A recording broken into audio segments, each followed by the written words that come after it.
ఈ రోజు అయితే ఎగ్ కూర చేస్తున్నా అండి. గుడ్లు అయితే ముందుగా ఉడకబెట్టుకుంటాం. అయితే కట్ చేసుకొని ఉల్లిగడ్డ టమాటా రెడీ చేసుకున్నా. కొద్దిగా మెంతే కూర, కొత్తిమీర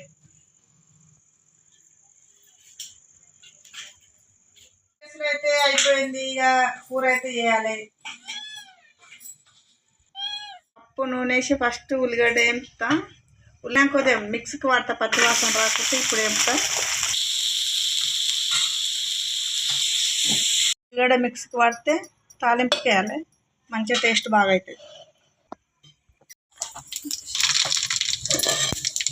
వాటిన ఉల్లిగడ్డ వేసుకున్నాను లేదా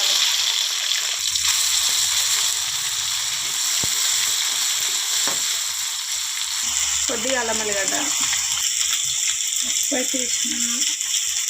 కొద్దిగా వేగాలి. మంచిగా వేగితే పచ్చి వాసన పోయి టేస్ట్ బాగా వస్తుంది.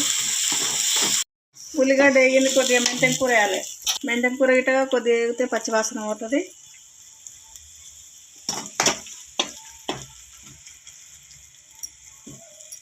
పేస్ట్లో అయితే మెంతం కూర వేగింది. టమాటా, కారం, చెంచాలు ఉప్పు,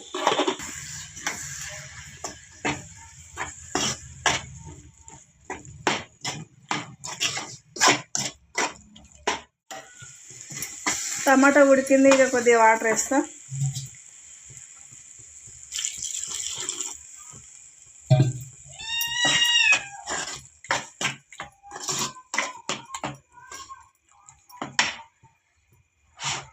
కొంచెం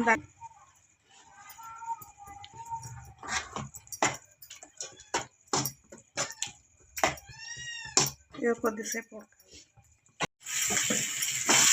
కూర అయితే రెడీ అయింది. ముందు ఉడకబెట్టిన గుడ్లు మాత్రం కూరలో వేసేసిన. Egg curry ready.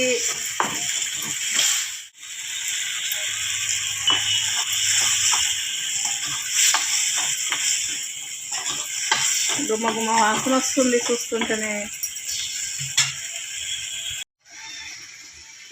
Egg curry అయితే రెడీ అయిందండి. ఓకేనా ఫ్రెండ్స్? మరి